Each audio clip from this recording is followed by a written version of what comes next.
Okay, here we go. All right, so today's class is about asbestos awareness. As I mentioned before, I got this PowerPoint from the Labor and Industries office here in Spokane. They were kind enough to share this with us. And it is construction type specific, but I've tailored it for the fire service. It turns out that firefighters and asbestos have this really tenuous relationship. Undoubtedly, firefighting is a dangerous career field. However, it is also, we also need to be aware that not only are all the tools and equipment and situations that we are presented with are dangerous, but also the prevalence of asbestos in older homes or buildings. One of the most dangerous risks is the exposure of asbestos, in fact. And it's been connected to the eventual development of mesothelioma cancer, and basically it's a fatal disease that has no cure. So basically once you get it, that's it. And it's kind of hard to detect right now. That works is we'll give you a general overview, talk about some fire-specific things, and give you some visuals of what asbestos looks like and where they can be found, and then that'll basically be it. So 1.3 million workers are exposed to asbestos a year, and specifically in the construction industry, typically like renovation, demolitions, and things of that nature. So one of the ways that we get exposed to it on a controlled basis is when we actually acquire a structure and we use it to practice burns. We did that, I believe, last year, in fact. And one of the things that the person who acquires it have to do is have an asbestos check. It's a good faith check to ensure that if there is asbestos, then we have to take efforts to mitigate whatever that is and then proceed on from there. If there isn't, then great. Then we get to burn in as safe manner as possible, and we can continue on. But basically, general industry, the manufacture of asbestos products, and you can find it in automotive brakes and clutch repair and housekeeping and custodial areas too. So asbestos is a naturally occurring fibrous mineral. It's actually kind of like a rock. It's got really good tensile strength, flexibility, heat resistance, and back in the old days, our firefighting gear had asbestos in it. And in fact, doing some research, I found that you may still find some gear that may have a very small amount of asbestos still in it.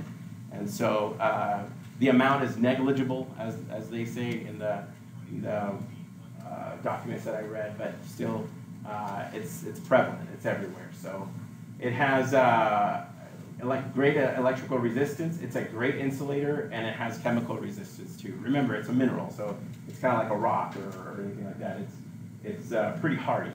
So there's these common types of asbestos. I don't pretend to know any of these. In fact, I should have done my speech at the beginning and say, I am not the expert in this. I'm just the guy that wants to get you through this as painless as possible and get you credit for you knowing that asbestos is a dangerous thing and we may be exposed to it on occasion. So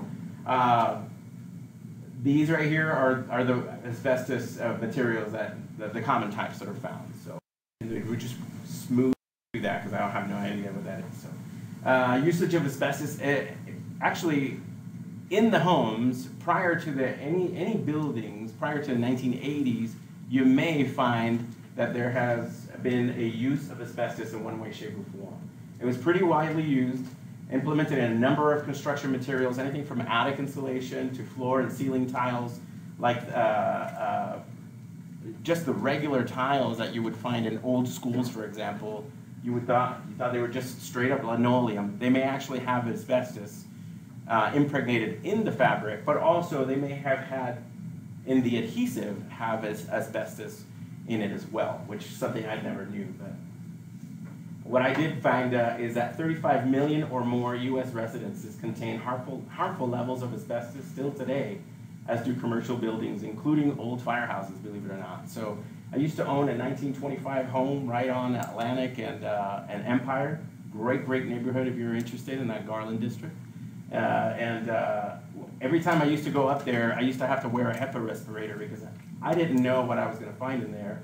There was some kind of blown-in insulation, but primarily there was a lot of newspaper that was insulating. That's kind of what they used to use back then. But the blown-in insulation, I have no idea what that was. I know that when I got up there, it was pretty stinking itchy when I got out of it. And I'm pretty glad I wore a respirator because I had no clue. And old knob and tube wiring and the insulation in the wiring, I know for a fact it was asbestos because before I joined the service, I was an electrician and I had to deal with that. So I knew what that would look like. So pretty neat. So asbestos has been used for centuries. I'm not talking about just the last 10, 15 years. I'm talking like at least 1,000 years. The Egyptians used to use it. In the Middle Ages, they used to use them for. They used to use them for like protection underneath your the leather vests that they would wear for when that was their armor. They had asbestos in there, and in fact, I even read that. There was in Rome, in the Roman days, they used to have fire brigades that would wear asbestos suits, lined suits, and actually go do like a bucket brigade type of thing back then. Pretty interesting stuff. So in the 20th century, World War II and up, it was used quite heavily in industry because it was really readily available, and it was like the wonder material. People used to make curtains out of it, cushion covers out of it. I mean, they used to. You can see the commercials where, hey, you can smoke all you want, and this thing won't ever light on fire. You can fall asleep in your bed, and and it's fireproof. And so they used to use it all the time back then. She had no reference to that, so since she's pretty old. So uses of asbestos, thermal system insulation. You can find it surfacing materials, reinforcement of materials, fireproofing, acoustic and decorative plaster and textiles. One of my researches found that post 9/11, a lot of firefighters were found with mesothelioma, and it was because asbestos was heavily used back in the 70s, and it was used as an insulator for the World Trade Center. So, for the World Trade Centers, so the actual two towers. So those folks are experiencing issues due to their exposure to that. Other uses: friction materials, asphalt, vinyl, flooring and roofing, as we talked about, filters, sealants, caulk, and gaskets. So I don't know how asbestos filters, that doesn't really speak too well for me, since asbestos is an inhalation hazard, so I don't understand what that. More asbestos-containing materials, and I could just sit here and read this list, but really just regard the fact that it's pretty much everywhere. Anything in 1980s or older, just expect it to be there. More. It was really like the wonder material back then. It's crazy.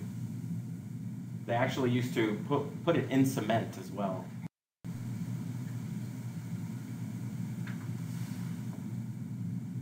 So there's two types of asbestos. And I think it's pronounced friable versus non-friable. We're going to concern ourselves with the friable. The condition of material, it could be eroded, it could be in poor condition or no longer intact, and that's where we have an issue. So this is one type of asbestos called vermiculite, and it's actually like an ore. It's like a rock. They mine for this stuff. It's pretty interesting how they get to it. But those are the bigger chunks, and then they actually go all the way to a particulate where it's so microscopic you can't even really see it with a naked eye. You actually have to use a map. It could be found in systems like this as well. So we could be responding somewhere, some old building, and then it could be insulated with this stuff already. So the pipes specifically. There's some sealing material, sprayed on surfacing material. I've seen that. I feel that I've seen the top right in like parking garages and things like that. So popcorn sealing has that too. And then there's asbestos-containing material, and then there's presumed asbestos-containing material. So basically, in a nutshell, if I'm understanding this, asbestos-containing materials, any material that contains asbestos more than 1%. Okay, and they spell that out. But presumed asbestos-containing materials is anything that was installed before 1981, and that in those particular areas, so surfacting materials, thermal system insulation, vinyl flooring, and mastic is also presumed asbestos-containing. So they're not 100%. You're not 100% sure right off the bat. You actually have to test for that stuff, but you can already automatically assume if this was installed anywhere in 1981 or older, then we automatically treat it like asbestos. So, and it must be handled as if it's has it or in it. So the most important one, the scariest one, is this friable material, and it can be easily crumbled or crushed by hand. So I mean, it can turn into a powder. Even gypsum board used to have this stuff. So you know, we're pulling ceiling and busting walls and things like that. You got to keep in mind that this stuff's going everywhere. So I don't know anybody that's been in here that and I've seen most of you in some sort of class that has either busted through a wall or pulled ceiling and walked out of there completely immaculate. It's impossible. I've never seen anybody do it. When you come out of there, you look like somebody just threw a bunch of flour at your face. And so this is that dangerous part. So if it was 1980s or older, or 81 or older, you can expect that you may have some issues. So something to think about when we do that. So very small fibers, they can float in the air. When they receive damage from the fire, it actually makes them more friable and more airborne. So that's an even bigger issue. So also mechanical action, so breaking through things, grinding things down, things like that, that actually makes it break down as well, and it becomes airborne. So damage by fire, this is the piece that's important to us. So when this stuff becomes damaged by fire, so intense heat and fire, that's where the particulate becomes very tiny and airborne. So it's really susceptible to the wind. Asbestos fibers can be a risk of inhalation.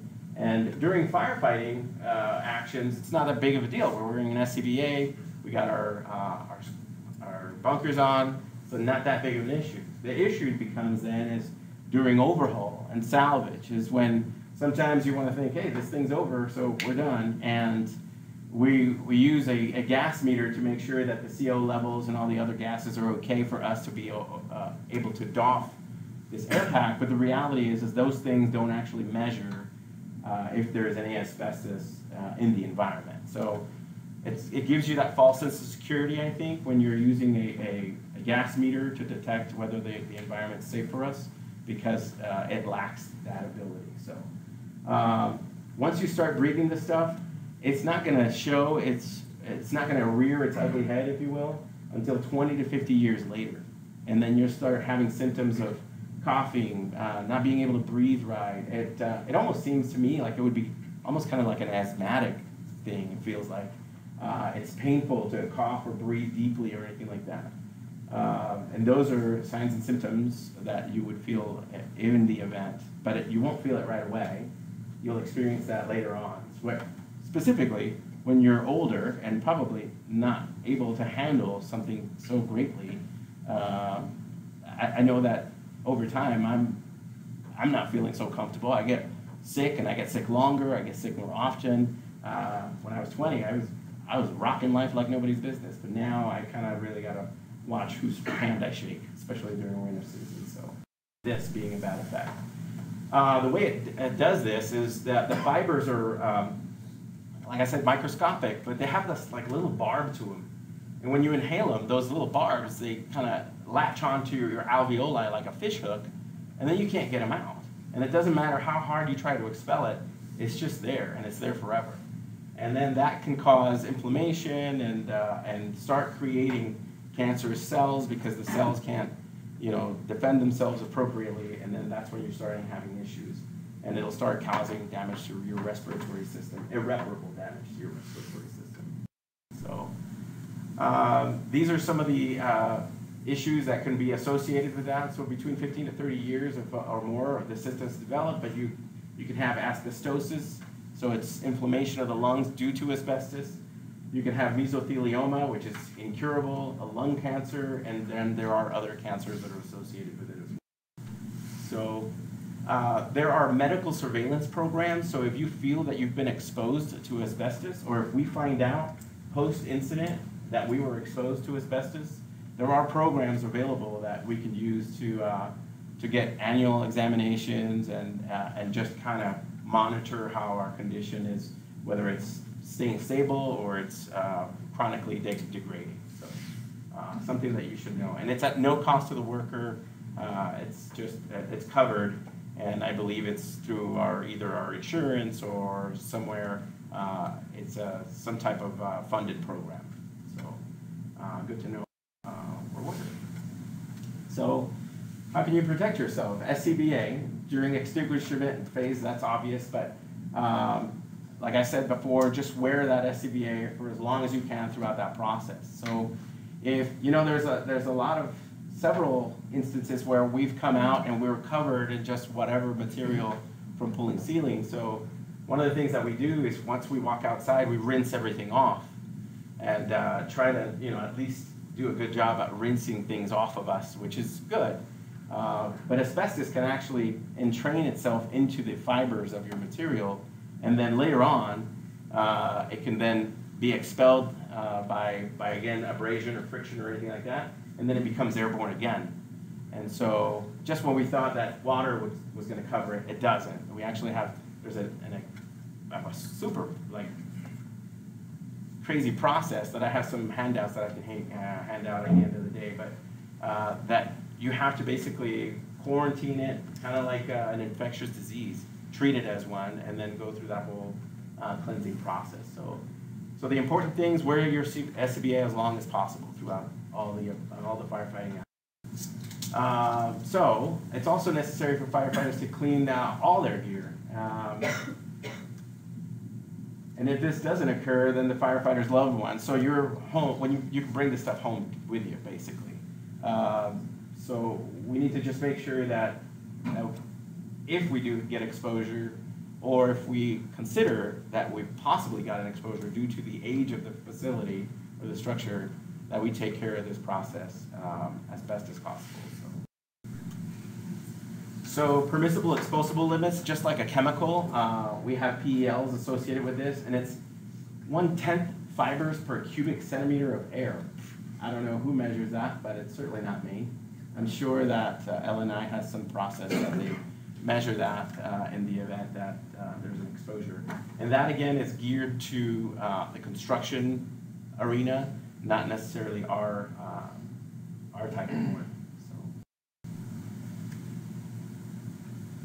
Again, they do periodic monitoring, and that's something that we would have to do with our gear. If it gets contaminated, we'd have to check it to make sure it's contaminated. If it is, then we go ahead and wash it, and then check it again, and then wash it again. And there's a point where we're going to have to call it good and say, hey, you know what, this is permanently contaminated, and we just need to call this thing out of service, and then just end up issuing a new one. If you see signs like this, basically it's a known fact that there's asbestos in that area. So if we respond to an emergency and you see that, then prepare yourself for a long haul with that asbestos issue, because it may take a while. So I have a question. If you have a crew that's doing overhaul and it determines that there is asbestos in there, where do we take our gear to get a check of that after the gear is been cleaned to see if it's okay to wear? So is it L&I, or is it a private company that comes in and does those tests? So the question was, is if there was, if we went to an emergency and we were exposed to asbestos, who determines if the gear is contaminated or not, whether it would be L&I or a private contractor? And I would venture to say, knowing L&I, they are enforcers of laws and regulations, they don't necessarily test all those things. So I would imagine that we'd have to go through a private contractor whose specific job is to do that. So. No, I haven't heard of this being done here, only in other places before, to take the gear to get it checked after a fire scenario. Yeah, and that may be an oversight in the fire service, because we don't necessarily typically deal with that on a regular basis. So, John? Is it possible that our extractor mitigates that situation, like does everything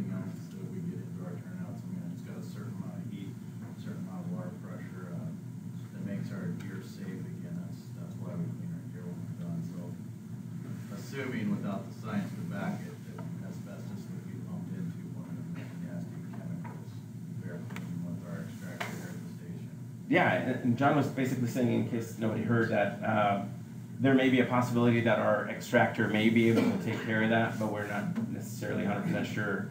And I thought the same thing. Is, well, I wonder if it's not just chemical, but is there something else that could we use that extractor for that? And frankly, I don't know. We'd have to probably talk to the manufacturer and delineate whether that extractor has that capacity to do so. If not, then we'd need to basically consider another plan. And not that a lot of not that a lot of our buildings are that old here, but some of them may be, and we may be called out to help another district that may have a building of that age. I mean, we're obviously helping the city. We help District 3, and on events we can help 9 or 5. So those are our neighboring districts. So I could see the potential, because some of those areas have much older buildings. So that's something to consider also. So, Ridley, you had something? I'll have to check, but I'm pretty sure the special detergent that we use breaks it down as well. Really? That'd be nice to I'll know. look into it. Yeah, so my research basically said that you need to clean, if you've been exposed to asbestos, you need to clean your gear to the NFPA standard. And I think, if I remember, it's 1851, so NFPA is sitting behind us, so if anybody wants to take a peek at that, you're more than welcome to. I certainly will in the next couple of days, just to kind of inform myself a little bit. But so if you see this sign, that's a good indication that there's asbestos in that area, and basically take appropriate action. Exposure control. The other things you can do is, if you have a HEPA vacuum, it's a high efficiency vacuum with it's a pretty awesome filtering system. You can vacuum a lot of that stuff out. I don't believe we have one here, but I know that Fairchild used to have one. So they may be a resource because they use it for hazardous materials. And it's basically a vacuum about as tall as a trash can, and it has several filters within that system. It looks like a gigantic metallic shop vac. And you should be able to vacuum a good portion of that stuff. There's also wet methods to kind of dampen down the fibers, the airborne fibers, just bring it down.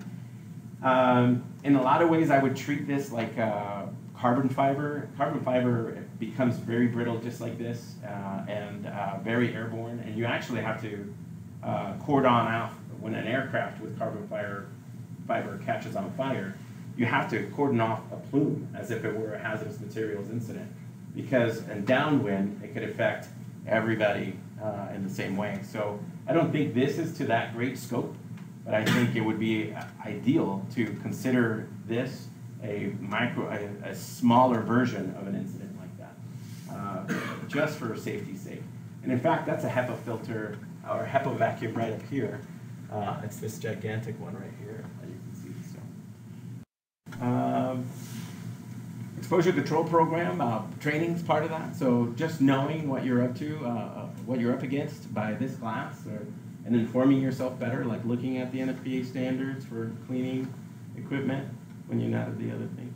That might be helpful. I like knowing how to combat things I don't know anything about, so I dive myself into the books and at least know something about it. And that's why I don't mind teaching this class, because it kind of gets me in that mode. So if you don't know anything about it and you're interested in finding more out, I'll be more than happy to guide you into where I've been and see if it interests you some more. The worker protection programs, obviously, using PPE is an effective way to control your exposure to this. Hygiene, washing, decontaminations, change rooms, make sure that you're very hygienic when it comes to this. I typically just, for example, every time I go to a medical and I come back, not only do I take my gloves off and use the what I call Vionex, it's the alcohol foam, but then I come back and I wash my hands one more time just in case. I don't want to take anything home. So the same thing goes for the exposure. So good faith surveys. So when we use facilities like for training, thank you. for example, when we go to Medical Lake and actually use those facilities, we should have a survey done, or someone should have a survey done that they can give us the documentation to say, hey, yeah, we've checked it, there's no asbestos here, knock yourself out. So that's available. If you don't do that, there's a really stiff $250 fine. So for whomever. And basically that's it. So mesothelioma is a cancer. It's deadly. It's painful. It's bad for you. You can't stop it. So the best way you can keep yourself from getting that is to take really good measures at preventing your exposure to it. So chemotherapy helps from what I read, but it's not getting rid of the issue. It's just kind of mitigating it to a certain level. So something to think about. But, yeah. So when we use homes for burning, then we should really do a good faith survey, and we should really take proper care of ourselves and our PPE to make sure that we're decontaminating ourselves as best as possible before we bring that back to our house, but then our family's house also. So. And then there's some websites here for you if you're interested in learning more about that. So, any other questions or concerns with that? So, I pared this down last time. This thing was 2 hours long, and everybody's eyes were crossing. And as I would watch it, just like, I'm so sorry, this is really dry.